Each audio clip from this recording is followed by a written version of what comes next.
Parents, you can lead by example and make education about healthy living a family activity. Children are more likely to model behaviors that they see you doing, so take time to learn about nutrition and healthy habits as a family. Watch videos, read books, or cook together using healthy recipes to make learning fun and interactive. Guardians, grandparents, parents, aunts, uncles, and cousins, you are the catalyst for change in the child or children in your life. A message from the Grenada Food and Nutrition Council.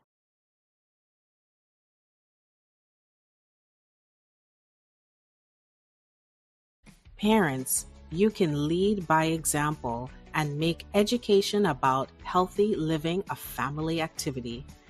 Children are more likely to model behaviors that they see you doing, so take time to learn about nutrition and healthy habits as a family. Watch videos, read books, or cook together using healthy recipes to make learning fun and interactive. Guardians, grandparents, parents, aunts, uncles, and cousins, you are the catalyst for change in the child or children in your life. A message from the Grenada Food and Nutrition Council.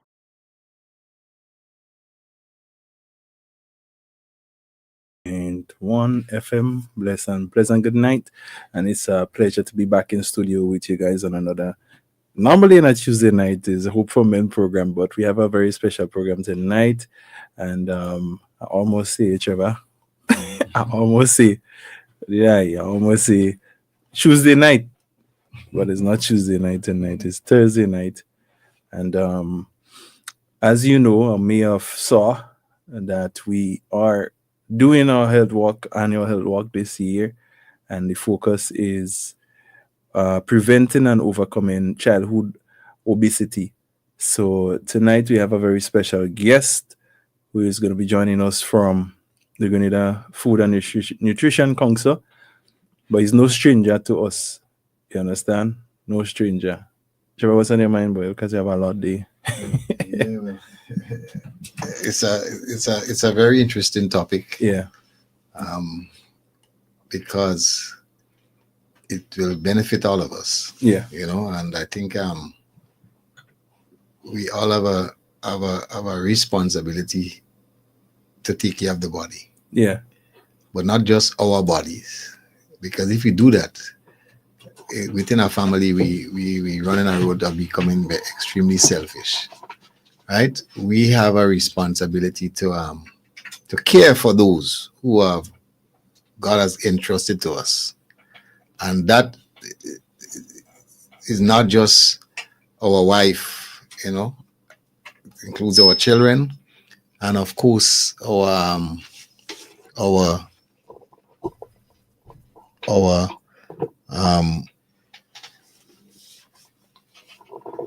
neighbors. So the church and the body of Christ has a collective responsibility to care for each other, right? To care for each other. So we have to make sure that we do that. And I think tonight's topic is going to shed a lot of light on that. How we care for our body, and at the same time care for those who is in our, not just in our circle, those who we encounter along life journey.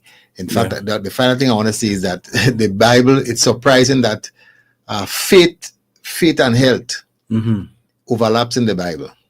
Overlaps. Yeah. Yeah. They are constantly meeting. The issue of faith and health. So interesting topic, and I want to ask our audience to stay tuned. Yeah. I think it's an excellent topic. Yeah. Daddy and diet. And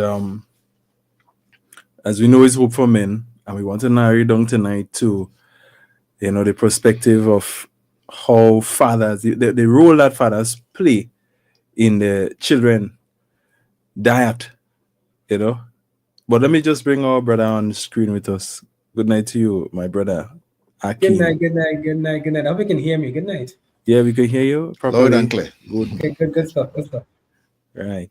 So we were just chatting here a little bit, and our session is just basically men encouraging men and men talking to men. That's what it is on a whole. So we ain't trying to make it too tight, and we want to be free in our conversation. You know that our discourse is normally, down to earth conversation. Gotcha. Yeah.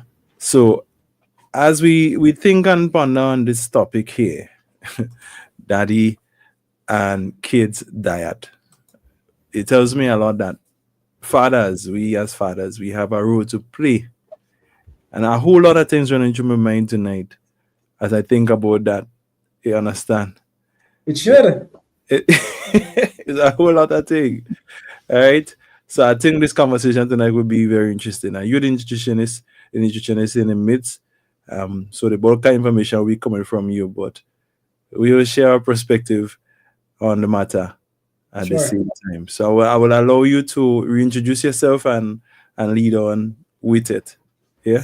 So good afternoon, good evening, good night to all of the Hope FM viewers and listeners. It's a pleasure to be back on the good old Hope FM. I'm no stranger to Hope FM. I should say I am the in-house Hope FM nutritionist, and so it's good to be Right. back after a very long time. I do hope that the information that is going to be shared is going to be impactful to a lot of our men and our fathers, and even those who are playing supportive roles, whether it could be big brothers.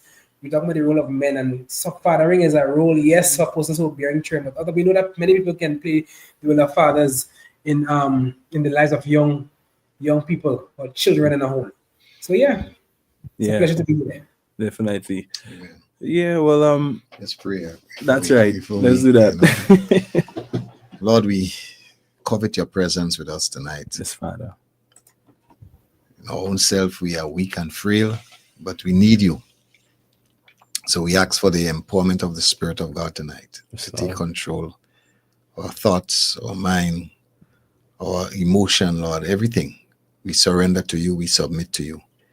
We ask for your anointing, give utterance and boldness, oh God, to speak the truth to this issue, so that, Lord, as we share, oh God, enlightenment will come. Yes, Lord.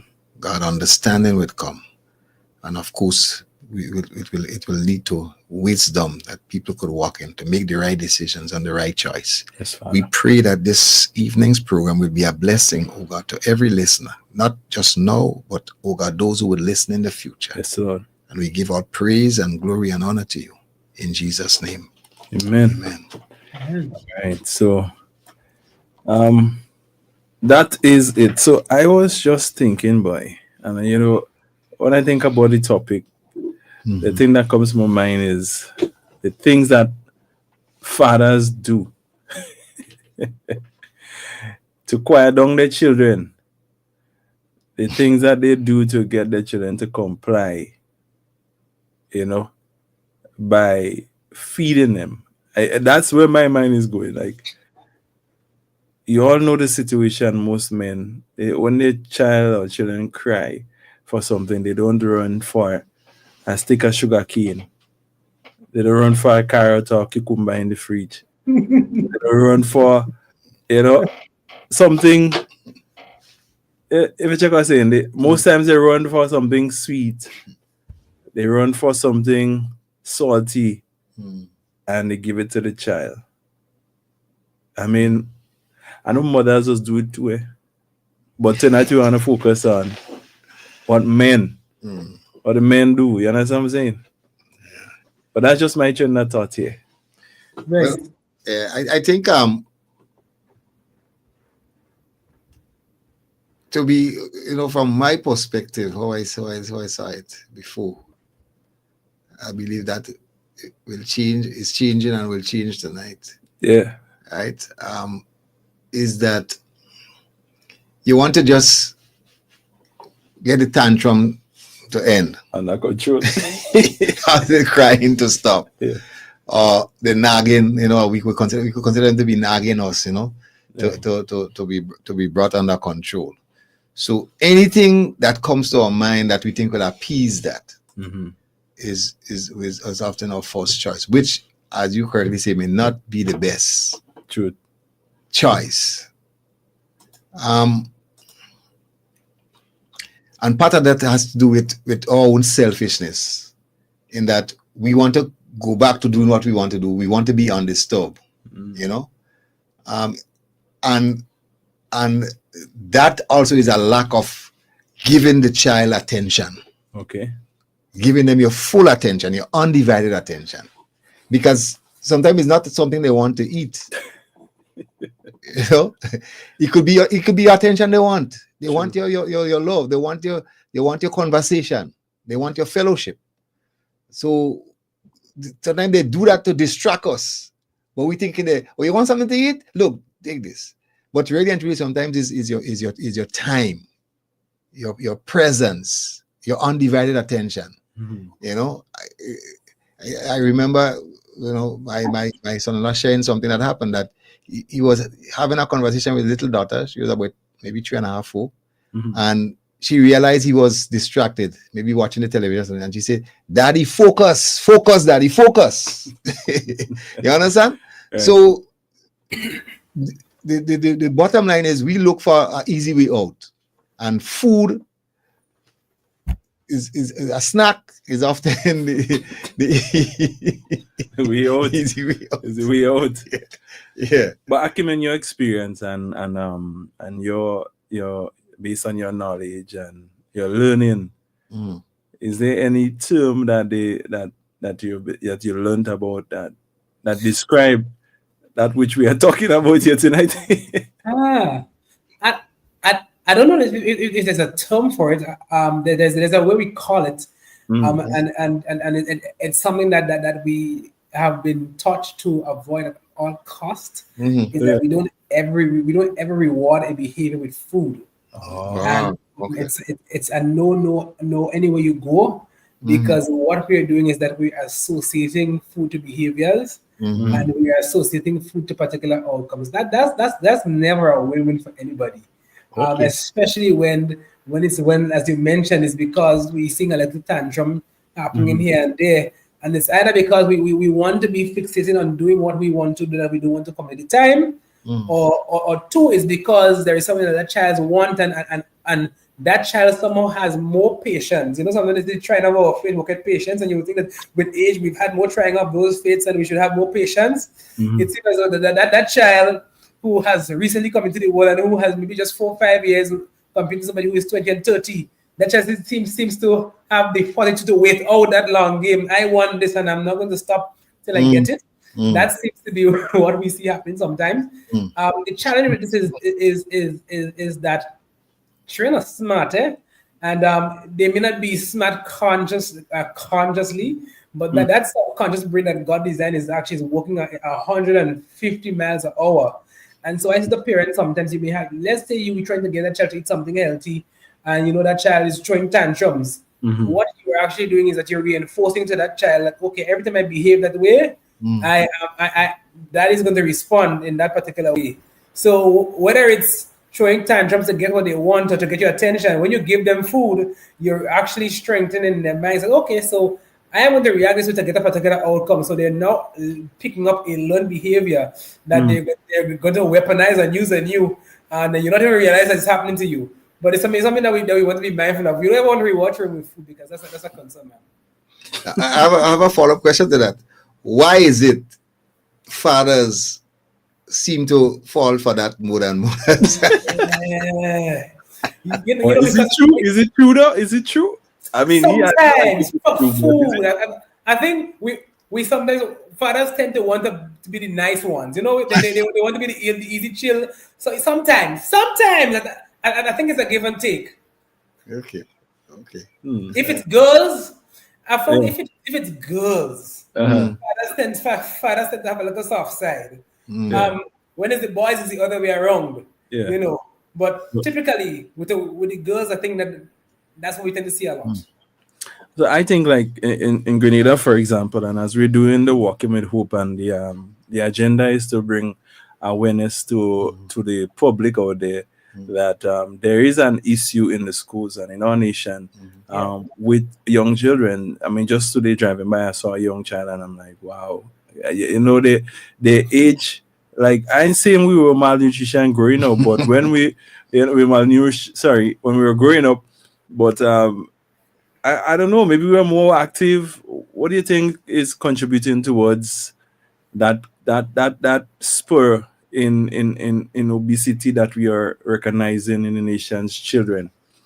It's a lot of things, eh? It's a lot of things, and it's hard to pinpoint one particular thing, but there's a few things that I'll talk about. One, our food system has changed dramatically. I've said this before in our program, and I'm going to say it again: is that our lifestyles, not only our lifestyle has changed, but the quality of foods that we now have available has completely different. Has differed. If you looked at maybe 20 years ago, we didn't have as much factories and as much entrepreneurs taking opportunities to create a lot of these what we call convenience foods, which is the chips, the conkers, the sodas, and those drinks. Okay. And we've also seen an influx with marketing that has been so good that has associated family time, togetherness, hanging out with food. And those are the associations that we talk about that can be quite dangerous. Right. So you would hear the stories gone on then before that parents will only do sodas around Christmas. Right. Right. So, but now, Every day is Christmas. Why wait for Christmas? Every day is Christmas. So we have it happening right through the year. The very next, so that has been the dramatic shift in our food system. Right. Now, the additional thing is we are still having a lot of malnutrition, I think, but it looks different. Okay. It looks different. I like to call it the hidden hunger. And so when we think of nutrition, we think of things like vitamins and minerals, and then we can go a bit more in depth. Vitamin C, vitamin D, vitamin K. We talk about magnesium, zinc, and iron. A lot of those things that are really important for optimal growth and development, especially in children, because I say to parents at my clinics, in 5 years will grow no taller than I am today. Child at 1, a teenager at 12, 13, by 19 will put on a lot of height. They will grow immensely. I'm not moving. And so what we realize is that we go back to this belly full culture where it's just about getting that belly full. So as long as you don't hunger, as long as you're not crying, everything is okay. So what we've seen that drastic change, and in that change, we've seen that a lot of our processed foods now, they're not very nutrient dense. Because they're not very nutrient dense, they're also hyper palatable, so meaning they taste nice. And when they taste nice and they don't have a lot of fiber in it, it allows us to eat a bit more beyond our control because it's not a satiating. And because it's not a satiating, we eat more. So you can compare two foods and you realize the calories might be the same, but overall nutrition and fullness and enjoyment is not necessarily going to be there. So you can find that you're eating 10, 20 times the amount of calories. Yes, you're getting the energy in there. We're sedentary. We're not as active as we used to be because we're driving, we're taking bus. That's just how life has gotten now. That whole big change. As well as we can't forget, and I think it'll be remiss of me to come in here and act as those socioeconomic factors don't play a part. We are coming from a post-slavery culture where the reality is what we know is salt meat, what we know is provisions, and we know what we know is them simple things. And so we've had to focus on doing a lot of the flour and the bread and the rice because in our heads it stretches and it fills the belly. That has been our coping mechanism as a culture. And that's where we see some of the big challenges. So when we realize that if persons have access to fresh fruit and vegetables, meaning that they have the financial access, and if it's available, then it's a huge difference. But the reality is, if we go to town and we look at the grocery stores, we have gluts in the market. I'll say quote unquote gluts in the market because I have a different opinion on that now. Here and there, and then there appears that we don't see anything. And then when I go to the schools now, because now we're realizing a lot of my schools, a lot of children don't like vegetables. True. So can it be that because the parents just can't afford that, they don't have the ability to train and to encourage vegetables as often? And then we just say, oh, it begins at the home, and as though the home is impacting itself. So it's a big, broad factor. There's a lot of things to touch on. There's a lot of social, there's a lot of policy and government initiative that needs to play a role in ensuring that those things are available. Because if they're available, parents would give them. So you said about the school, and I know I'm not targeting the school feeding program, but I oftentimes wonder what is it that the school feeding program is really feeding the children. I know back if I don't know, Thompson, you ever used to eat food in school back in the days, or used to bring your lunch, or used to buy dollar lunch? Well, it depends on the age. Yeah. Yeah, I used to eat. What you used to get to eat?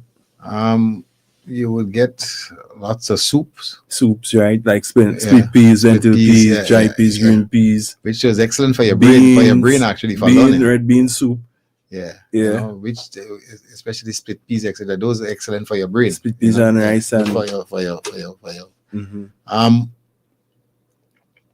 So it was a lot more of that soups than maybe once a week or you'll get rice and that kind of thing. Mhm. But I don't know what's in the school. What the kids feeding getting now? Yeah. Akim, do you know? Yes, I know. So I'll be the first to say that the school feeding program is a tremendous work in progress. Progress, yeah. We have been working towards, and in recent time we have been working to get some support for seeing the school feeding improve. Now I'm also a national youth parliamentarian, so why I'm saying that is that if you've looked at the budget, this is the year that school feeding, in my humble personal opinion, has gotten funding that it deserves. It was a significantly underfunded program. Right. And so my estimations and by my own calculations, to run a decent school feeding program, we need at least $6 million. I have run the numbers. I have personally run the numbers, so I can tell you. However, prior to this year's budget, school feeding was functioning on a 3 million, 2 million, 5 million. So it was significantly underfunded. That was a problem right there. Was a challenge. So of course, we see that the budget went up. So I'm hoping that we can see some new things, as well as we are also working with the Ministry of Education from the Food and Nutrition Council perspective to see how we can improve the program.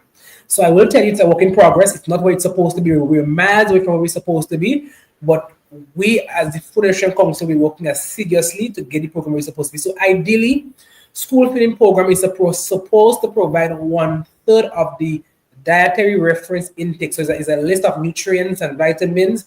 There's a certain value that you're supposed to meet. You have 3 major meals: breakfast, lunch, and dinner. And the assumption is in each of those meals are pockets in which we should optimize all of our nutrition intake. In those meals, the school feeding program is supposed to provide 1/3 of what all of those requirements are. That's where it is, but is it provided? I can really first tell you that it's probably not. But in as much as that, we still need some support from home, because even in the schools that I go to where vegetables are being provided, a lot of the children are throwing it away, and so sometimes they have to go to the That's a hard part. Yeah, where the kids they have been spoiled by where they have been grown so much that when the parents do decide, well, eat from the school, it's not compatible to them. It's like retraining. And then I believe there's a challenge there, because the challenge to me, what I think I'm seeing there, is that where you have a situation like, boy, the parents really cannot afford, and the children get comfortable eating a certain way. Yeah. They once say if you give every grand good food, you'll die. Yeah, wow. Because he's so accustomed eating a certain way that when something good is introduced to his body, he cannot handle it. Right. So I think saying that, I'm really trying to let our parents, folks out there know, and the daddy folks out there know, the men who, it's not the same in every household. There are some single parent household where daddy is absent, but as much as possible where daddy is present, we want to encourage you, when you go to the supermarket, make healthy choices. And we know the struggle can be there sometimes where the mommy feel like, let's buy snacks for the children. Yeah. And it's cheaper, it's more economical, and it will take care of the hunger. And we know that, but we're still saying that, have a measure of consciousness as to what you're actually doing. I have this saying that I rather spend my money and buy good food than to buy old food and have to go and spend my money that I don't have by a doctor. Right. So good food is not cheap, we understand that. But the ground is there, and if you can't buy it, plant it. Akim, go ahead. I wanted to hop on a few things that you mentioned there. You mentioned the snacks conversation, and I think we did have this conversation about what snacks actually are.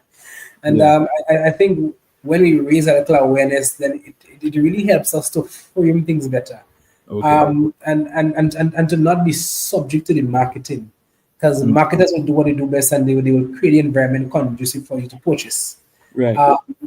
Snacks in actuality are smaller meals between major meals.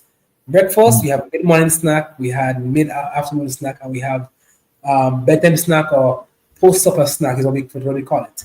If we see snacks as those, then there is no way that conkles and chips and cookies are snacks. They're actually just regular food items, and we have to go back. That's the foundation. They're not snacks. So you can make popcorn, that's a snack. You can make a sandwich, that's a snack. Nice. We have to get it. So another thing is, and I've realized this, I had a weird experience, and I would like to share it. Okay. There's good thing said to me sometimes, a couple years ago, that there is a perception that it might be cheaper to eat how we usually eating, and I stand for it, and I think there's some truth to that. But I also think there's also a part that we haven't considered. Do you realize if you sit and you have some white bread, right? Let's say you have some white bread and cheese or some white crust and something. When are you hungry again? Tell me. When you're hungry again. Soon. So the reality is, what we understand is that there are some foods, depending on how you combine them, the quality of food, Right. it dictates how long the food stays in your stomach. That's right. So ultimately, if we eat whole foods, the chances are we're not eating as often, and we may not be spending as much money if we look at it from that lens. I realized I was traveling, and we were going to India for a trip recently. I was in India for a trip recently, and I realized when the airlines it was Qatar, and they gave us this really small container, really small container. I'm like, when I get this little bit of food, and I couldn't get through the entire thing. I'm like, because it was whole ingredients in there. I was really shocked. And I'm saying, but this, I probably on a regular day, even with a plate of oil dog, I'm certain I'm having the plate of oil dog I might have is more than what I got on that plane for sure. It was small containers, just small containers, and I was really shocked. I'm saying, but no, there has to be some relationship with that.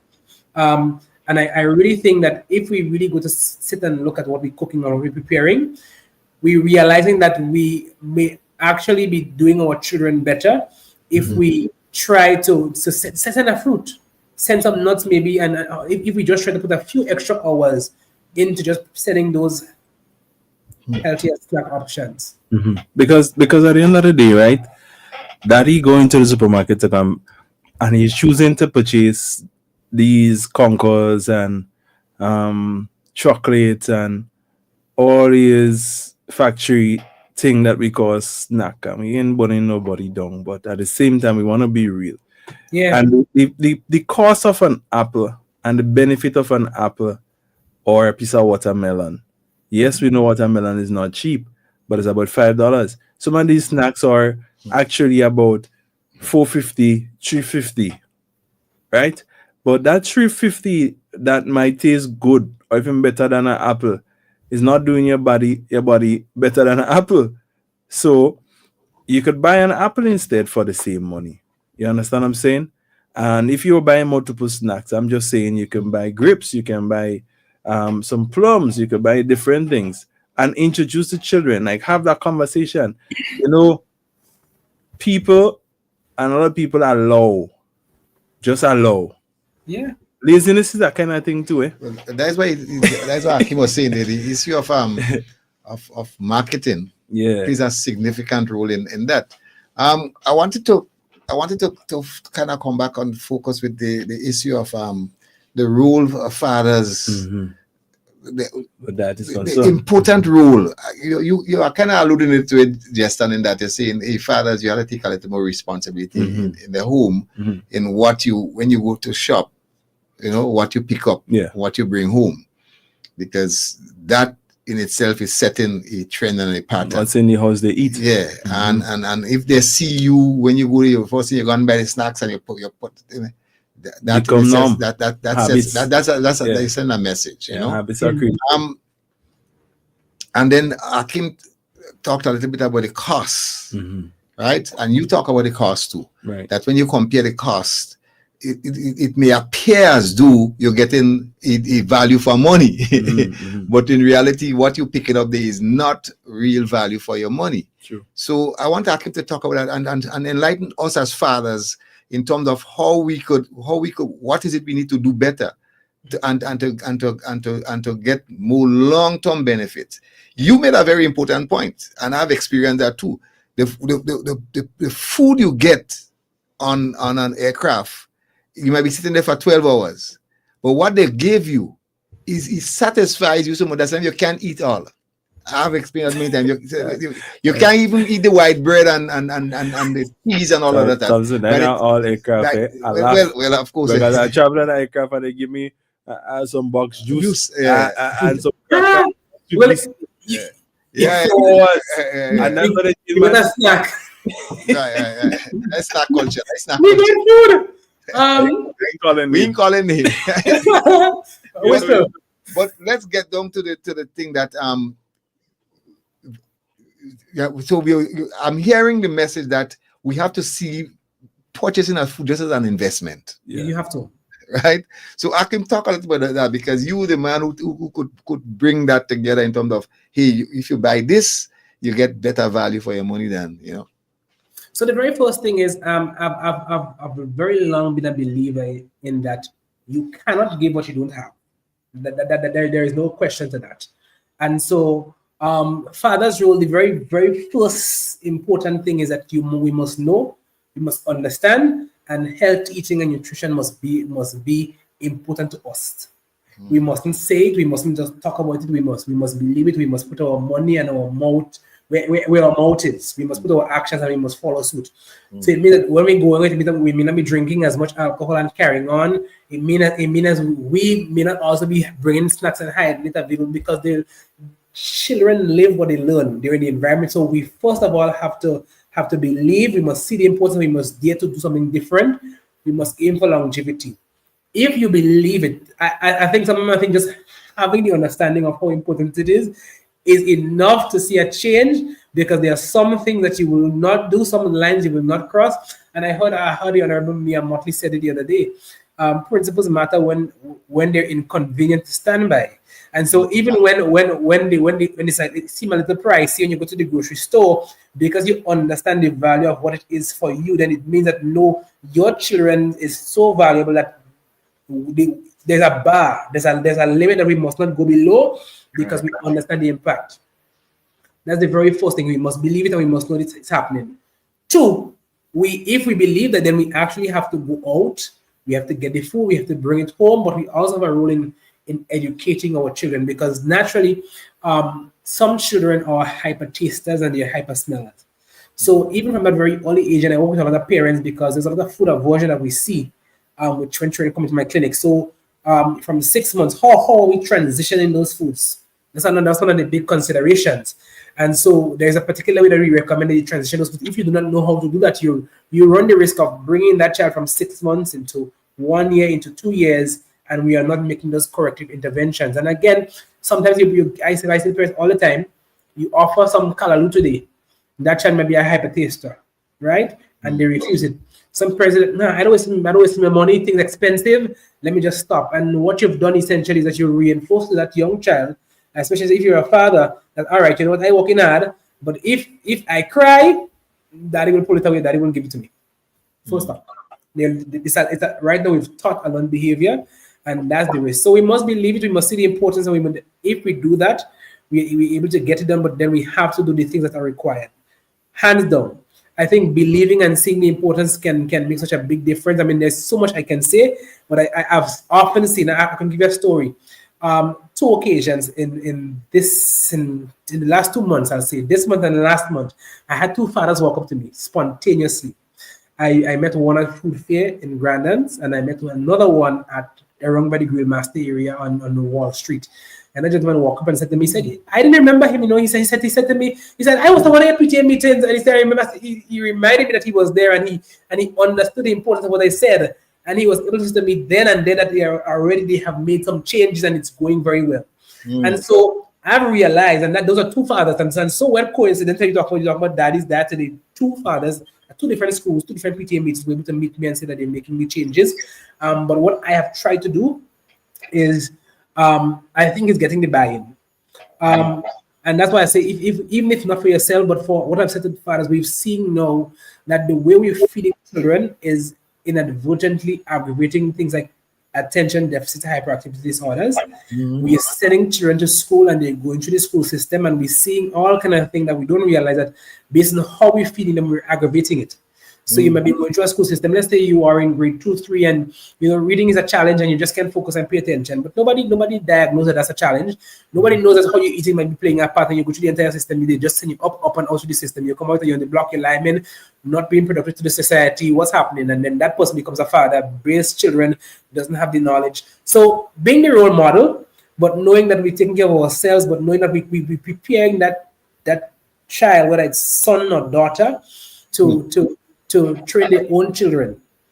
Right. I hear you. It's important. So that goes down to the choices that they make. And I realize, based on what you're saying, the issue can turn out to be a bigger issue just because of the food choices that fathers. Yeah. And we ain't blaming man tonight, we just want to encourage men to step up a little bit and do better. You understand? It's a raise awareness. Yeah, basically bring the awareness to you. So but boy, yes. But some men really don't know, and the thing is that we can follow them, and that's why we go. So we go to the schools and we do the PTA meetings and we engage them because it's a struggle. I went to a preschool recently, and I there's a child who wasn't eating well, and I called the parents, and the father said, I asked the father, he said, now we really trying with this child, we're really trying. He said, but it's a struggle. It's not an easy thing, and it requires time and patience, and that's why we have professionals here to help, and we encourage them to reach out to us if it's a challenge. Let's see how we can work with you and help you get it, because it's going to require a partnership, understanding why that child might be reacting that particular way. And we know it's no easy task, and it would be crazy for me to sit here and say it's easy and it's just because we're not doing it. Oftentimes we don't know, but when we know better, we want to aspire to try to do something a little different. Yeah. You use a term, the hidden malnutrition. And I took a note of it because I wanted to speak a bit on that. And in the context of what we're talking about, daddy. Yeah. Right. Make sure you're not promoting, encouraging, or partnering to bring you to have your children in a state of hidden malnutrition. Talk a little bit about that. So here's what So I saw a picture. I was preparing for a presentation. And I have it somewhere where I would share it with Sabi. Maybe we can post it on the page sometime. And it was a picture from the New York Times, and they were calling this the hidden hunger. So on one side you had what we traditionally know as a malnourished person. That's right. Kwashiorkor, marasmus, big belly, red hair, that kind of thing. Bulging eyes and those kind of things. Yeah. Then on the other end they had a youngster sitting on a couch eating, and he's round like and as a culture we have this this child round and fluffy boy. We have this association with that is what a healthy child looks like. Yeah. And what we've realized is that all it takes to get you to put on weight is calories. True. But to be well nourished, it is a combination of calories plus micronutrients, vitamins, and minerals, and those phytochemicals. Right. The issue is our food is very calorie dense. When it comes to the actual, so how I like to sit with my clients is, imagine you're trying to build a building, and I've been using this explanation. Is like you have a house, but every single year, that house is mashed to crumbs and built back the exact same way every single year of your life. If you rub your hand and you get that what we call muck, your body is shedding and building new skin cells. And so as fast as your body is growing and those cells are dying, it's pulling new. And so you're actually building yourself all up and all over again. To do that, you need to get a couple of things. You need materials, you need sand, gravel, cement, you need a plan, you need all of those things. Then you need workers. Then you need transportation system to bring them there. When you look at the human body, what we're providing is we literally provided materials, right? But we don't have workers who actually know what they're doing. So your body's going to build itself, it's going to keep growing. But if there's some areas that you cannot see, so on your inside, there are some things that are just not going to be focusing well. One of the things that we see tends to be low. I mean, I did some tests this year, and I mean, I felt I was doing a fairly good job. I do a lot of eggs sometimes, like a lot of sunlight. And I went to New York and I had some blood drawn, and I realized I was vitamin D insufficient. Could you imagine? But that's the reality for a lot of us. So that's one. And so simple things like cognitive functioning, how many systems are going to be held back because you're just not where you are optimally? Sure. So it's a challenge somewhat, but it's not that. And I think a challenge, my definition of a challenge is when you lack what it takes to to adequately deal with what is before you, as my words. Yeah. So some people lack the information that is necessary to help them to make good choices, and some people lack the finances, right? But they say the best things are for free, and you just have to know how to use them. And so many times you waste money, man. Fathers wasting monies. Now, we ain't saying that you can't have a little time where sometimes you just have a little junk, but the idea I think we want to share tonight is that junk don't become your normal. Yeah, it could be on an occasional basis, and a little ice cream is not bad. We ain't saying that's bad. A pizza, depends on your health situation. We probably tell you to stay away from that, and that's why it's good to know your children's stats. I know what's going on in my family bloodline, and the other day, 2 months ago, I went by the doctor and we're talking, and I was like, Doc, I need to get my sons tested on that. And he said, what's their ages? And I told him the age, and he said, no, they're too young for you to check for this thing. When they are about 13, 14, bring them and let's do that first preliminary test and see what's happening with their system. Because sometimes parents ignore these types of things. They know that the family suffer from hypertension, and yet still the food of choice in the house is it you suffering from it, grandma suffering from it, but she's still feeding the children. Grandpa suffering from it, but what they feed in the children is not something that is on the opposite side. It's just more or less reinforcing that sickness in the bloodline, if I can say it that way.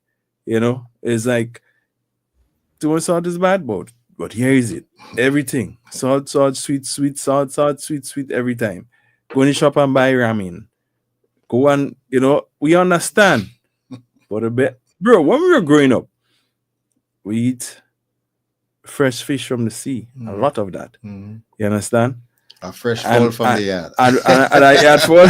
Nothing can beat that.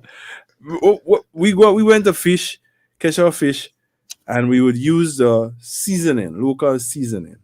Right?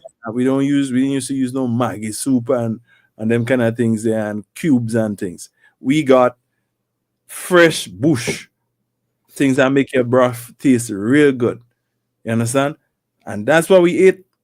And if ever we on the side of the road cooking our pot of food, it's the same thing. We never get too much of these things. So you see now, there's a difference. I am only 39 years old. My partner is whatever age he is. And I know he know about growing up, and we didn't have access to all these snacks and things. Right? That was seasonal feasting. All snack used to be what? A mango, some orange, red plum, orange, plums, grapefruit, you need things from the land. Sapodillas. Oh man. You understand? Everything. Well, it's amazing. Bananas, right thing, as we call it. But it's amazing that sometimes we still forget all that we were eating then. Brother. And we're gonna feed our children. We passing the bananas and things straight. Boy. And we're gonna pick up the thing are going. I have a question. Yeah. Do you guys feel like we have so one, the population is much larger than it used to be? Yeah. Well, not really, Tell me. Our population hasn't changed significantly for the last maybe 40 years. What was our population? 120? In fact, our population Really? needs to be more than what we're supposed to be. Uh-huh. We had more than 100,000 people in Grenada before? Yeah, in the 60s and then, yeah. Population was much higher, yeah. Oh, yeah, because so many people migrated since then. So, Yeah. go ahead with the question, though. So, because I'm wondering, I mean, we had a couple of hurricanes. I'm wondering what is our food stock. I have just found, and I've been saying for quite some time, that I am yet to be convinced that we have enough of those food ingredients to feed people. I am No. Food production can meet the demand. If everybody go to eat local, Yeah, we problem. definitely cannot meet the demand. Because remember, you're talking about between 2 to 3 meals, you know. Yeah. Multiply that by the amount of pounds per person, you know, in a month or whatever. You see the amount, the production level, right? Yeah. Added to that, and that was a question I had here, I took a note of it, is that what we are finding, and people who work in the agricultural sector now, and even with the nutrition side, etc., is that a lot of our foods now are poor nutrition. The nutrition level is very poor compared to 20, 30 years ago. And part of it has to do with one, the use of agrochemicals, a lot of artificial fertilizers, things to make the leaf look green, etc. And these are not adding the nutritional value, nutrients that the plant really need, to put, So here we'll differ just a slight bit, and I'll tell you why. It's a question I have had, and I agree with you. Yeah. I agree because I've been hearing the conversation about a lot of the fertilizers used by the farmers and a lot of the pesticides.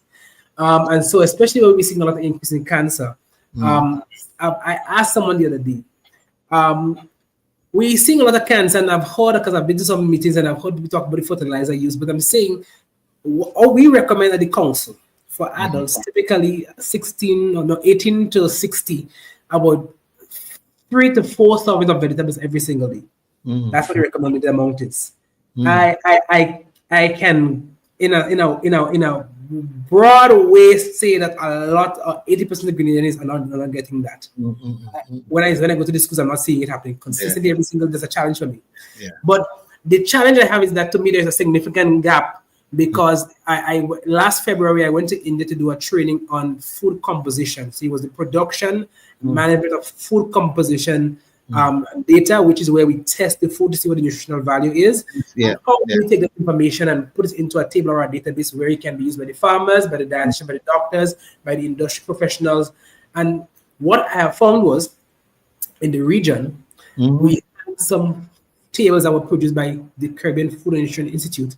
But when I met one of the persons, one of the stalwarts of food composition, she's since retired. She did actually tell me that was actually copied from the USD. A lot of the data we have was copied. So we have some data that has been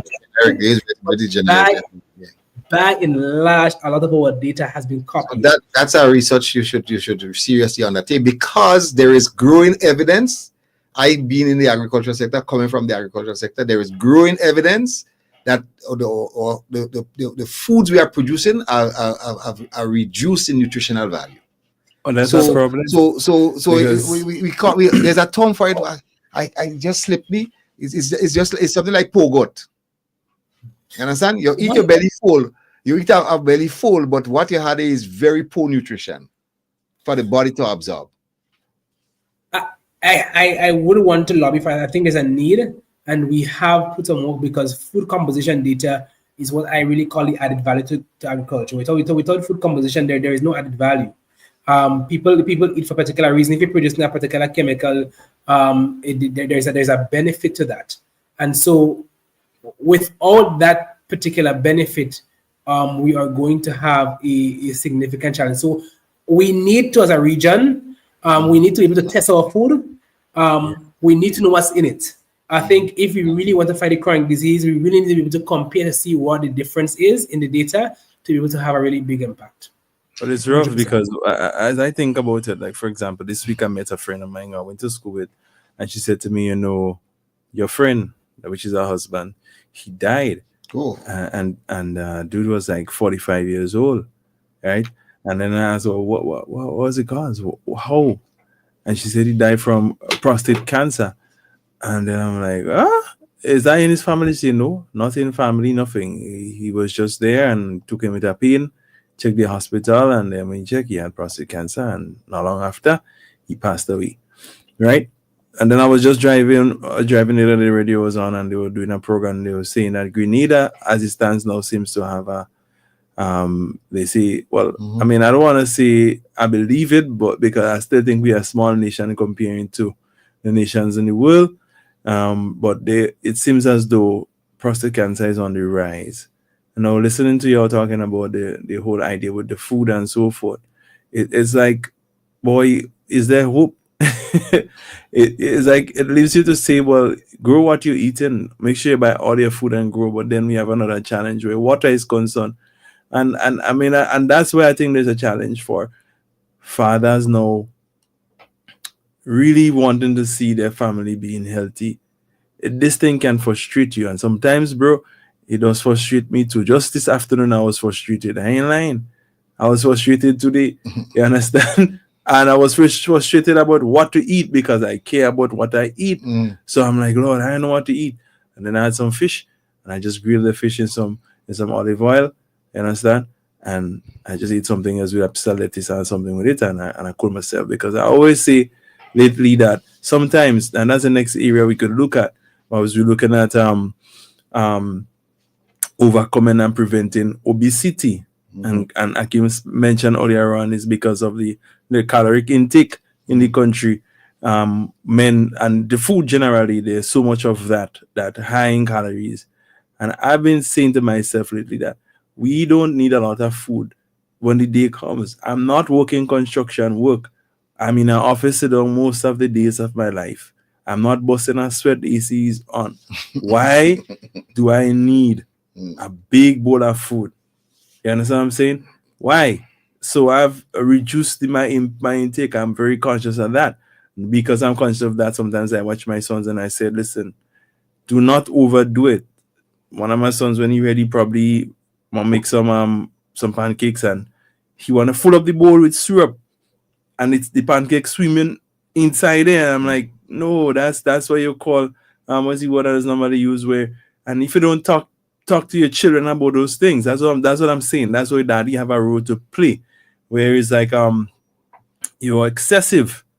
So you're always thinking about a lot, and the Bible talks about gluttony. You understand? So when we're talking about daddy and diet and talking about obesity in children, be it boys or girls, men must understand that also you need to teach your children not to sin against the Almighty God. You understand? Your flesh, yeah. Your body. So self-control need to be taught to your children. You understand? As to, hey, these are some things you can do, and you don't, because you're creating bad pattern with food. And when you have bad patterns with food, it spills over into other areas of your life, because I believe it's the same, the way I understand it, the same part of your brain that want you to have excess is the same thing with other things that you probably will struggle with and you don't learn self-control. So daddy have a big role to play in terms of how he cultivate the mind of the children so that they can actually have, what is necessary and not, My excess. questions that lead up to from that, Akim. We almost at the end of the month.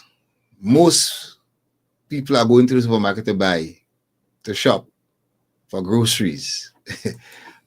We hear the cry that price of stuff is expensive, high, etc. One, we encouraging fathers? Wow. We encouraging fathers to go to the supermarket with their wife, with their family, right? And two, when they go to the supermarket, what are some of the things you would recommend that they pick up? You understand? That they ensure that's in their basket, in their trolley. What are some of the as we see, the basic staples that you would advise that, hey, this is a must, this is a priority for you. You don't need to buy this. You could leave this off and focus on this, because one, it will guarantee a balanced, healthy diet, and it will preserve your health in the long run. So people preparing to go to the supermarket tomorrow and over the weekend, tell us a little bit about why you would recommend from the food. And I know you have the greater dietary guidelines, etc. And telling daddies, hey, listen, you have a responsibility to accompany your wife to the supermarket. I agree. Don't just sit down home and then when she come, you're vexed and you screw up your face and you're this and look what you want to buy and all that money you spend. Go along. I'm laughing because I hope you're not trying to cause problems if you go. So a lot of we'll prepare peace. But listen, we have the food-based dietary guidelines that serves as a tool to kind of guide people. At base level, we want to know the food groups. We have 6 groupings of food that are, I like to call them food families, and we group them based on the overall nutrition composition and the similarities. So you mentioned staples. Staples will tend to be our starchy roots, starchy fruits, and our grains. Grains are those that grow on the grass, so like rice, the oats, the barley, the wheat, and anything made from those things. So cornflakes is a staple, flour is a staple, bread is a staple because it's made from wheat, etc. Breadfruit staples. You would typically want to go for whole grain. If you can go for our local produce like breadfruit provisions, and so that's great. Typically, if you want to do a local flour, I have found that whole wheat flour you don't need to add any white flour to it. I have sense when I go to the grocery store, I always pick up a packet. So there's some non-negotiable grocery shopping items I go for every single time. Keep it simple. We really don't need that complex. I want you to make a list like that and we post it on the Hope FM. All right. So I'm homework. Send that for me and I can share. Like, non-negotiable grocery shopping list. That's it. Right. That's it. Typically want to have 5 staples. Right. Let's go around. So you have breakfast, so you have lunch and you have supper. So what I'm saying, we can do our provisions. I'll group them into one, right? Then we can do oats. We can do bread or flour. We can do a cereal, right? And maybe we can probably do if you want to do cornmeal or corn, right? Provision. We have all provision in one because they're local. Right. So you can choose any 1 or 2 from them. Right, but then you want to make sure you're having breakfast. You move from there, you go vegetables. I say keep them simple again, choose 5. When I go to the grocery store, it's carrots, it's pumpkin, it's okra, 3 non-negotiables, and they're cheap. So I don't have to worry too much. I'm always going to find them in there. Try to eat that every day.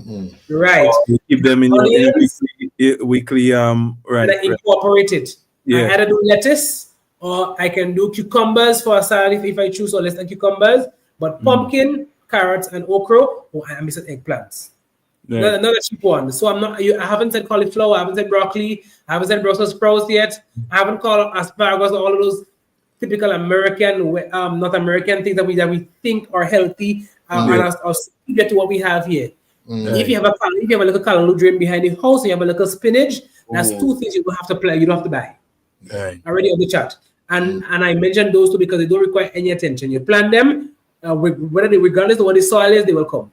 Callaloo, right. Fruits, keep it simple. It was any country. There's always something in season. And there's some and there's some that you tend to get more frequently and they're not so expensive. Right. Focus on those because we really want to have a good foundation first. If you're not even getting that foundation, then we can't talk about diversifying and trying to get more than nutrition. So that we keep them at 5. Right. So that you succulent and you just make them different ways. The same pumpkin that can make a stew pumpkin, you can cause and sausage. You can take the same pumpkin and make a pancake for breakfast with some whole wheat flour. You can do a muffin.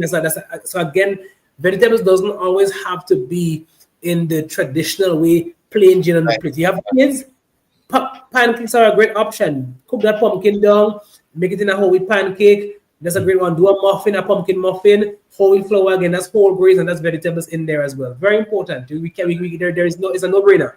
Now we move to our fruit. So I did say banana is always cheap, and if you go to marketing board, that is. You go to marketing board. Sometimes cheap depends on where you buy it. I have to put the plug in. Yeah. Everywhere else, And I'm not afraid to say this, I'm not buying banana anywhere else outside of Macne board unless I'm picking some of my tree and I'm leaving them to full and ripe because I think it's ludicrous. The price we're paying for bananas in Grenada. That's not okay. So there's bananas again. Apples are fairly cheap, even though they're not local, but they're fairly consistent, What do you think right? wait, hold on, stick a pin on the apple. Do you think this? What do you think? What's the best way to eat apple? Should you eat it with the skin or peel off the skin? With the skin, and I know we have a thing with pesticides and spray and all that kind of thing, and we just take the boil and we boil it out and the top of the wax, not realizing that apples naturally produce wax. So my niece went to a apple picking farm one time and brought back loads of apples. So me, it was so much when I was traveling to New York. And I realized no, but they actually naturally have wax in them in naturality. So my thing is, don't peel it up because it in the pigment of food. So I don't peel carrots. I'm not afraid to say that potatoes as well. I clean them, but I don't peel them as well. That's for my personal use because in the membrane that's covering the plant, there are phytochemicals and phytonutrients that have a protective role and capacity. In tomatoes, the red pigment, and also we call it lycopene. Wherever there's a pigment, yes, we usually find that there is a level, even in the mango skin. We usually find that there's a level of concentration of nutrients that play a specific role in producing that thickened layer that's not necessarily going to be inside of the fruit.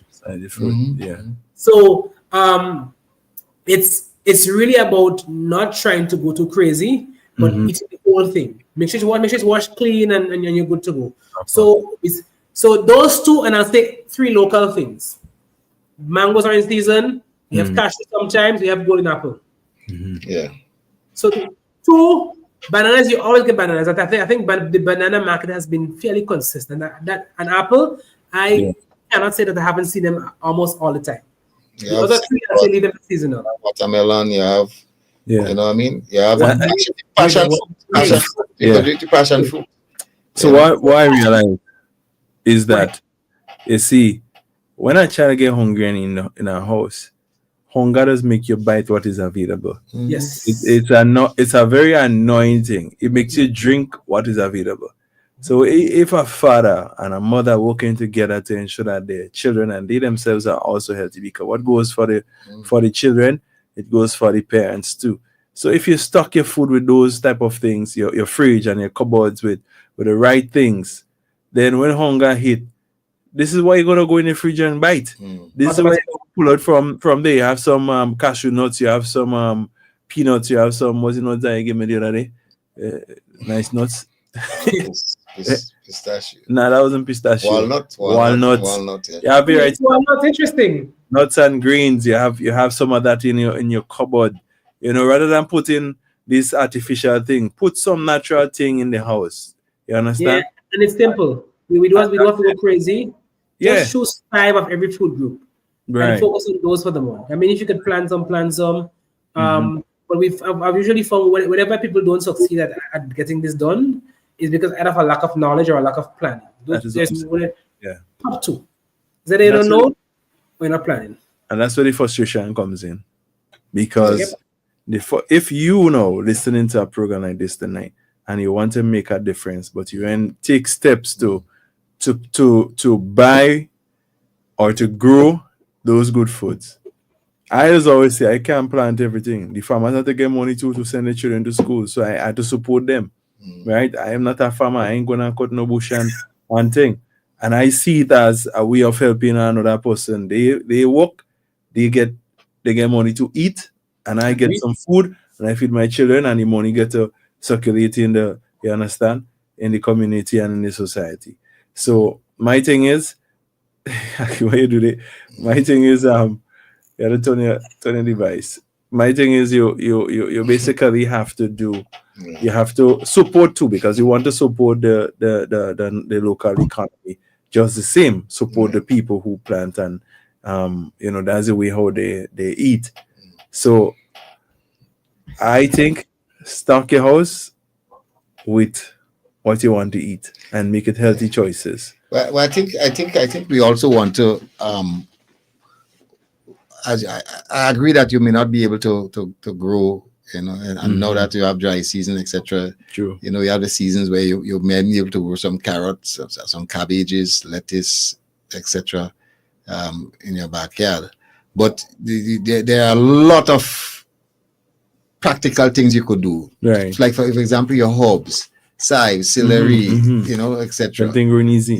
There's things grow easy. You could grow them in a pot. Yeah. You know what I mean? Just I think Plastic, come on, a plastic. a plastic bottle. bottle. You buy a bottle of water. Just Instead of the buy the bottle, people get it away all the time. Yeah. You know, you cut them in half, and you take a thing and you drill a 2 hole. You take a knife and you punch a 2 holes so the water could drain out. It won't become waterlogged. And you put your things in that, and you could have it. You just go and cut it, and you have it right on your veranda. Who want to talk about what you have on your veranda? It's a business, but at least you're eating healthy, and you cut that you season your meat and thing. So, and I like that what you said there about seasoning the meat. And we didn't talk about seasoning the meat because many people they go by the plastic thing that is imported to season their meat. We know we have some local things you can buy that has been preserved and grind and packaged, and they're local just the same. But we ain't talking about that. We're talking about those that they mix up with all sort of crazy things in them where you don't even. Listen, the most interesting thing. Some people put in salt and they still have the salty thing. So they put in salt in their meat, right? And they still put in a salt-based seasoning in their meat. No wonder why you're suffering from hypertension. And I hasten to add, the meat already have a certain thing of salt. You know? Understand? The foods you buy, the fruits, the vegetables have a certain quantity of salt in it, not natural. You know, because the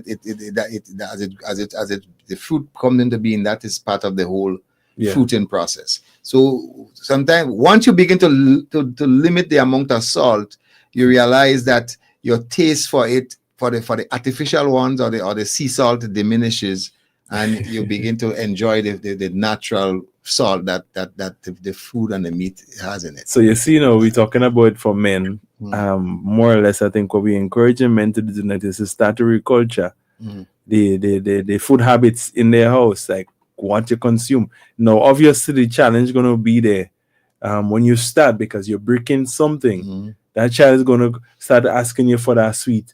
Start asking you for that salt that you used to give to them because they were used to that. And now you're changing the taste buds. So the brain start playing tricks on them. But you must understand what exactly is happening there, where the body is concerned, so that you're not fooled by that or to give in to it, where, the child, some of them going to make you feel guilty too and say, you used to give me that. Daddy, what's up? And they would even do things to appease you to say, well, they're doing well. Let me reward you, with this particular thing. Reward them with a fruit. You understand? Well, and not a sweet. That's it. Not a sweet also. That's it. One of the things. No food. No food at all. Absolutely not. Get them a toy, get them a book, get them some clothes, something they may like.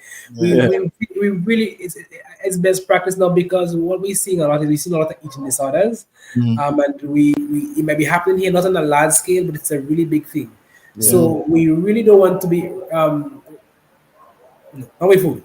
We don't want to be rewarding with food at all.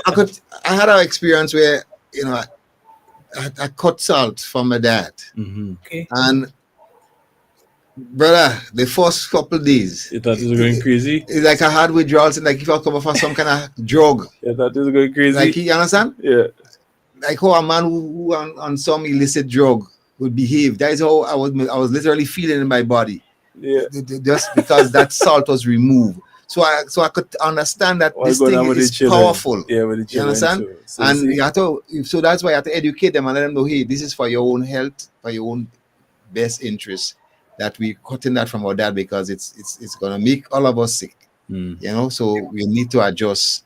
What's interesting about the sickness you're talking about is that it's not the instant sickness we're talking about. It's the overtime issues. Creeps up on you, and then by the time you reach a certain age, it's because of the bad habit that your parents created that you also pick up and carry over into your adult life now. You grow, and it's harder because all these years now you had to struggle to break off certain things. Just as you talk about the salt, I did the sugar one time. I take a fast on bread for about 25 days or more. And brother, I tell you, bread and juice. I stay away from this thing. One time I was walking in tongue, man. I was floating. I was like, oh, good idea, man. The body crying for that sugar. And he's saying, yes, give me a piece of sugar. And boy, that was tough. You understand? And then the weight disappeared Mm. quickly. Mm. You understand? I've experienced that. I experiment on myself and I realize what does happen. Mm. You understand? To the point where the nutritionist tell me you can't do that. Yeah, Hakim, she said, he said you can't do that. You have to put a little something inside. The Yeah. key is not to avoid everything, Mm. but Yeah. more or less to find Balance it, healthy balance balance with it. You know? No, I want to pause it here because we're talking about the role of men, and Yeah. in my presentations and in my talks to parents, for me, this is what hits the nail in the coffin sometimes. Mhm. I the parents, you see, we have the benefits of sometimes not being alive to see what the end of the story is, and so we take that part for granted. And what I've realized is that we know that food preferences, what the child likes, what they dislike, and what they will eat as an adult, is shaped in what we call the formative years. Okay. Where is those things shaped? Children, they don't come into the world having a natural tendency or liking for bread versus chicken. Versus, no. These are learned behaviors. Mm. And so I say we like to talk about leaving investments, leaving house, leaving land, leaving cars, and leaving these things for our children, especially as fathers who work hard sometimes. The fathers are in the midst. But I want to know, how are we going to feel if we know that what we've poured into this child in their formative years, or what we've given, what the investment we've passed to them is behaviors, eating patterns, and habits that are making them diabetic and allowing them to commit an amputation or potentially chronic kidney disease where the kidneys are failing completely on them, or just going blind. Because what we see in adult has started. I mean, yes, as an adult, they have the ability to change it, but we do know how hard changing behavior when it comes to health, eating, and lifestyles are. So how are fathers feeling, knowing going forward that if you choose to do nothing and fold your hands and pack up and say what it is what it is? How are we feeling knowing that this is the investment that we're giving? And so that's the bigger conversation for me, especially when we talk about our role for fathers, because that's the investment that we're giving. I want to share a portion of scripture, and this whilst I was in a conference, and this is a portion I shared on with some men, and this portion is a very popular portion, but I like it. I like the first part because that's where my mind was, not just the finances and the materialistic stuff, but that inheritance. What he would say, a good man leaveth an inheritance for his children. No, you talk about when they're gone, they don't see. But I'm thinking now, based on this portion, to a generation, that one come from you, and then this generation creates another generation. How do you expect your generation to be able to even see that blessing where you as a father can now live long enough to see your children's children? Thompson saw he's seeing his children. He's a blessed man. You understand? I had to now figure out how I going to see my children's children, right? Yeah, very important. And then fellas and them better make sure they think. But this you see, is deep. I'll tell you something, Sabi. What I have come to realize is that our concept and our perception of a lot of things is deeply flawed. Deeply flawed, and I wouldn't say messed up, because of what we heard, what we saw practice, etc. Now, inheritance is, as you so on point. Inheritance is not money and house and land, but we have been indoctrinated to believe that is it. It's not. You understand? Wealth consists of everything. Knowledge is wealth. Wisdom is wealth. You understand? What the Bible said, the ability to get wealth. You understand? Yeah. So when you live in an inheritance, you don't just pass from one generation to the next the knowledge and the information. You understand? The wisdom. Your health is the wealth. Yeah, that could ensure long life. That's right. Good health. You understand? That is the greatest thing you could pass to your children. Long life and good health. Good health. Yeah. The ability to maintain that. And you are so right. Yeah. Because when you actually go down to the bottom line, and I mean, this is going into my fifth year at the council, and I've realized that if you see 90 patients or clients coming to your clinic, 80% of them, if not 90% of them, the reality is have a family history. And when you look at them, is that we're eating the way our parents did, not understanding that this might have worked for them in their lifestyle, but it's not necessarily working for us. Us, in many cases, it probably didn't work for them. And I heard Mia Motley again mention this. Coming from post-slavery, when all you had was the pig's nose and the ends and the chicken feet and those parts that the corn days, because these were not considered the best of the things, and so you got what was needed just to ensure that you could survive. And so we have inherited this culture. I mean, we're not knocking it; it's tradition, and we understand its importance, but we must stand on a platform and be able to say, okay, tradition is going to get me this far, but there must be some other things that I must add to it. We cannot continue to live like that, because if we eat like that, we are going to get the results. Yeah. You know. Yeah.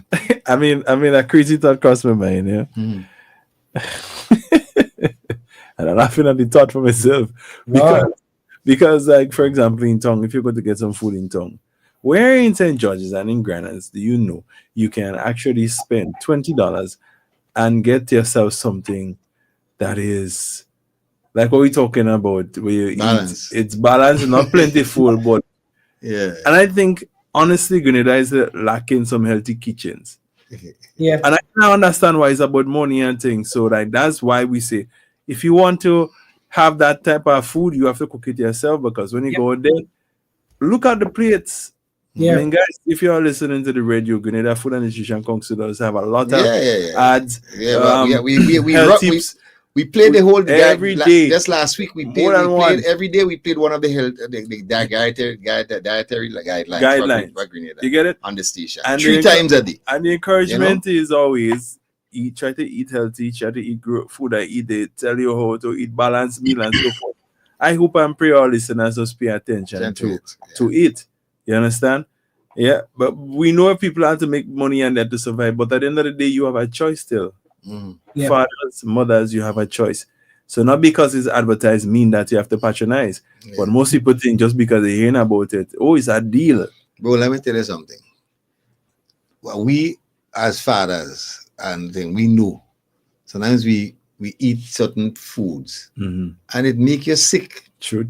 Your body telling you that are good for you. So but the dopamine. That's the word, man. You understand? You say, I ain't eating that again in life. Yeah. And 2 weeks, 3 weeks again. You're going back again. The fact that your body rejected it is telling you something. Yeah. You would know. You would know that your body. You would know your body's rejecting it. Akim, let's talk about that. You're the nutritionist. I've been a victim. But hold on, before you confess your sins tonight. You confess your sins. You didn't just share this in the house. Be careful now.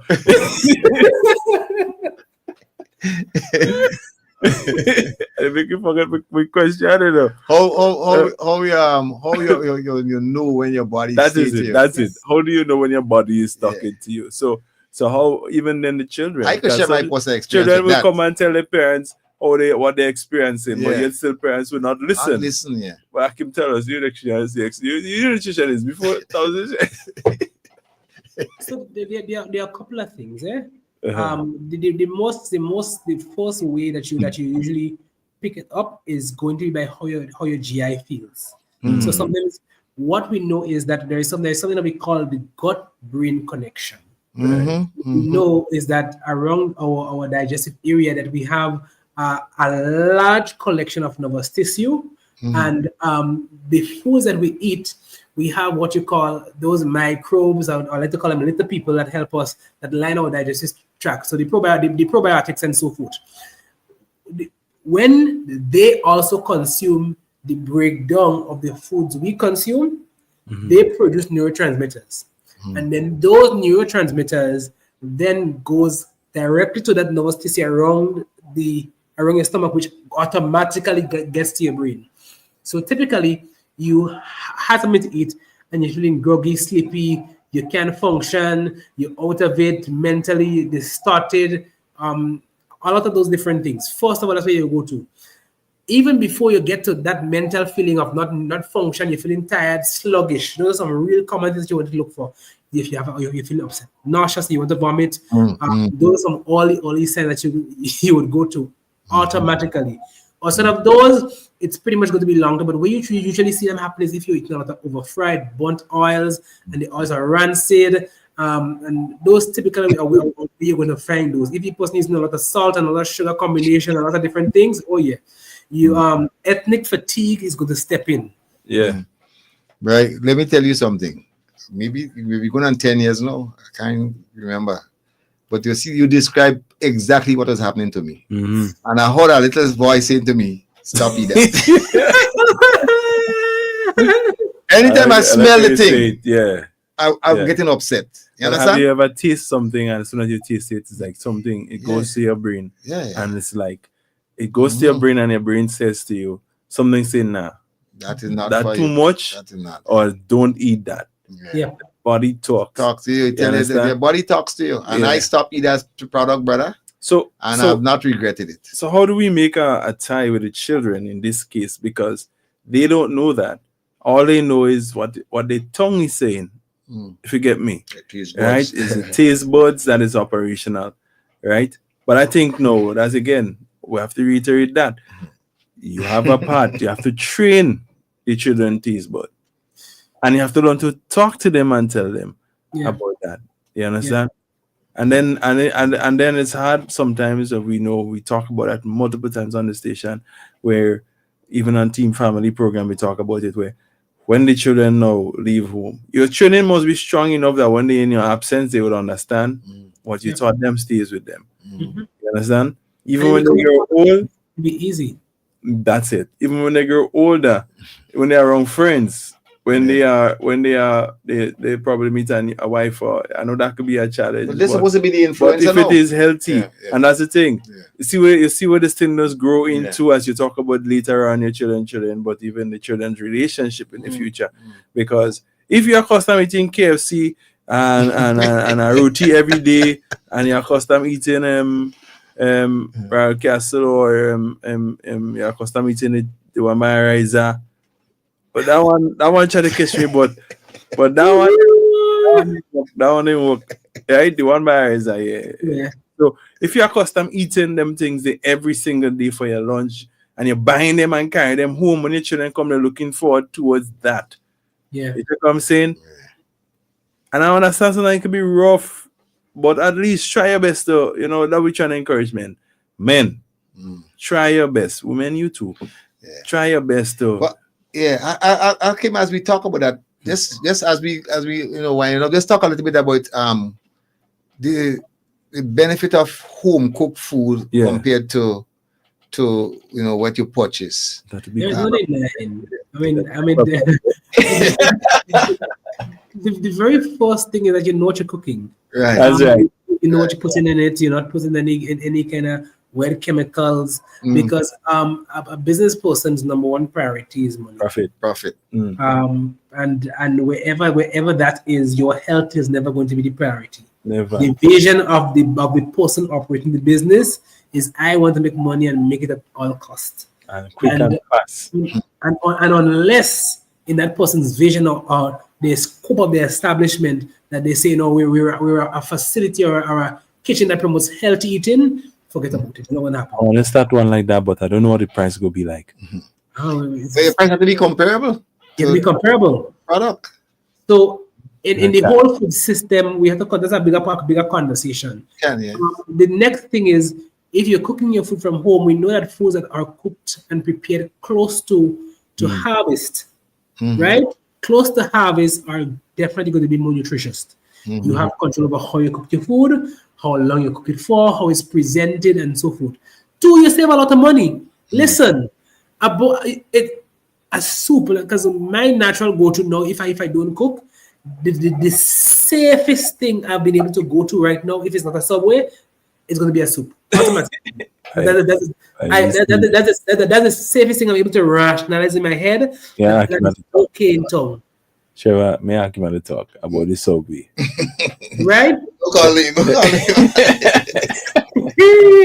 but that's what I'm able to go to.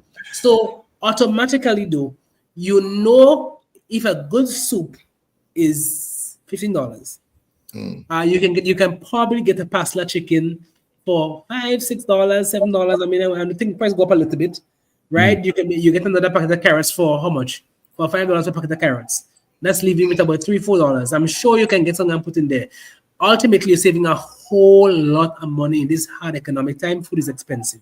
So not only you know what you put in your pot, not only is it cheaper, not only is that you know that you're gonna have way more nutrition in your food, but the most important thing, especially when it comes to children, is that you get to involve them in the cooking process. Okay. You get to involve them, you get to educate them, you get it, let it cut up, let it play, they look at flour, you make a dumpling, it's exploring the food. You know, gone are days where our parents making cake and we want to lick the whole container. All of that is part of the exploration process of the food. You might give them a piece of carrot. They might make their own dumpling. They get to know the food. And so, in doing so, children grow to have a good relationship with food. Because that's a thing you don't hear about a lot. We can have relationship with food. We can have a good one, and we can also have a bad one. And when we have a bad relationship with food, we tend to hear these very extremist conversations of only eating super clean and don't eat this and don't eat the other, and those are not very helpful, because we know food is about nutrition, but it plays a part in our social environments. It plays a part of our culture, and everything can fit. So there's a saying that I heard some years ago, and I always like it. There is no such thing as a good or bad food, but it's diets that are bad.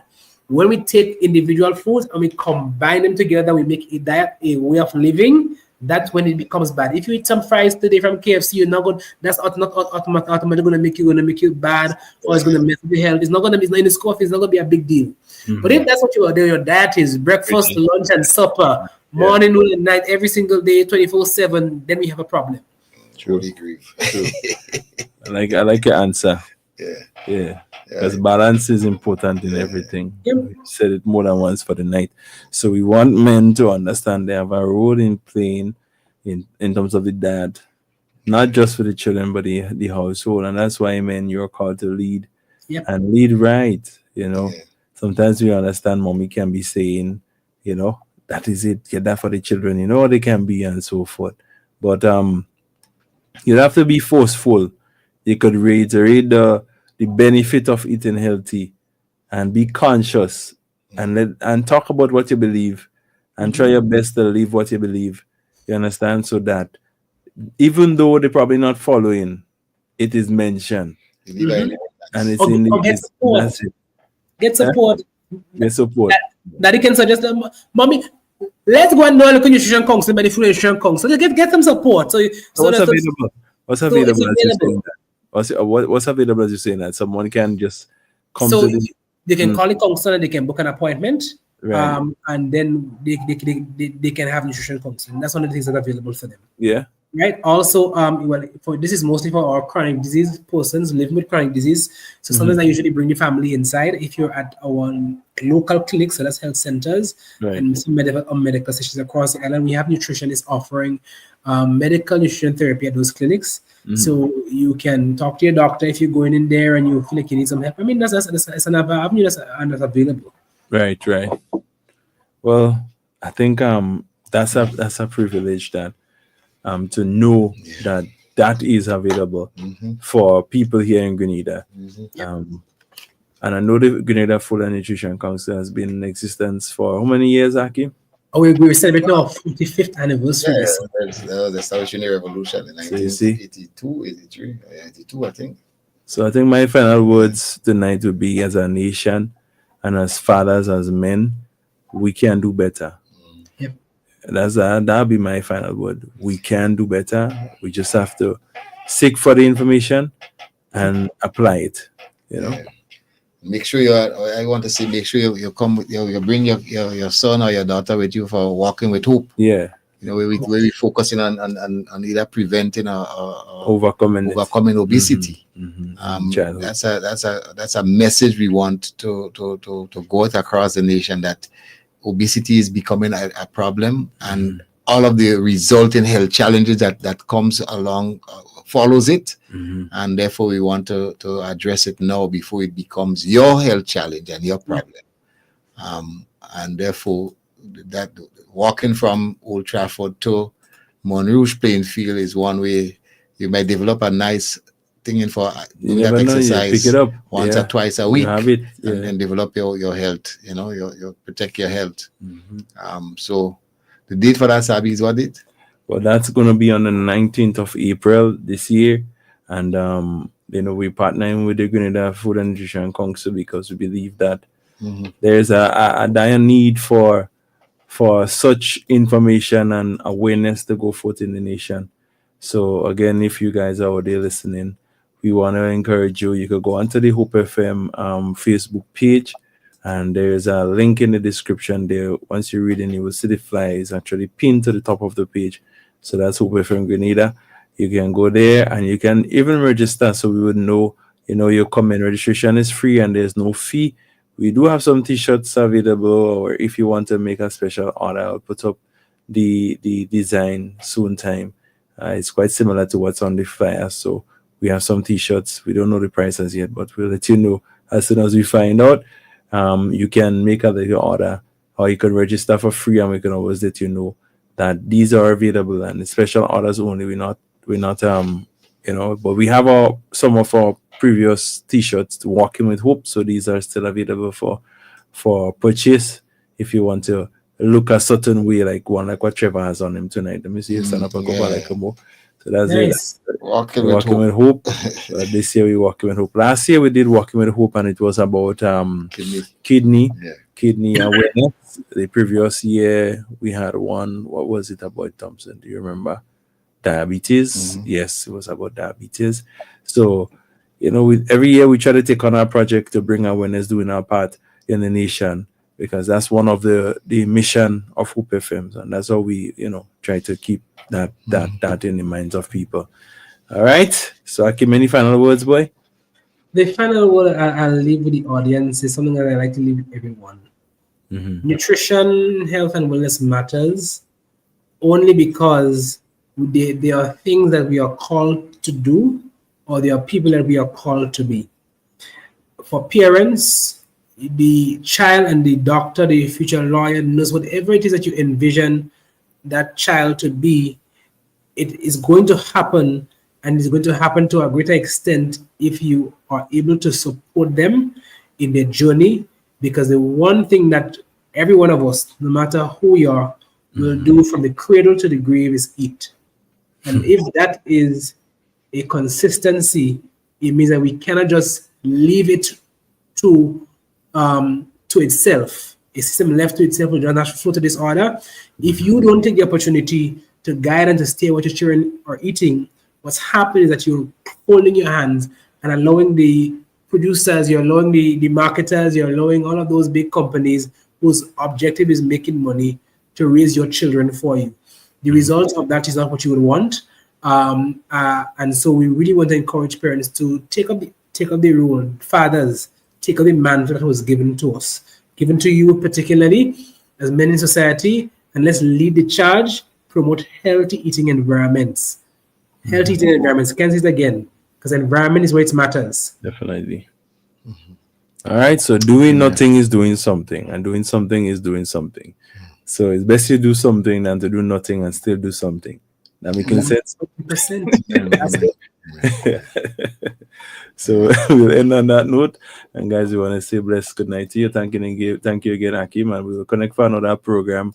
Yes, please. Of course, we don't know which angle we're going to go on, but I'm sure we'll find somewhere we can actually trot. All right. So until then, my brother, God bless you. Do enjoy the rest of your night. And all our listeners and viewers, it was a pleasure having you guys tonight. Looking forward towards connecting with you again on another day. God bless you. Enjoy the rest of your night. So Grenada is indeed beautiful and worth exploring. We firmly believe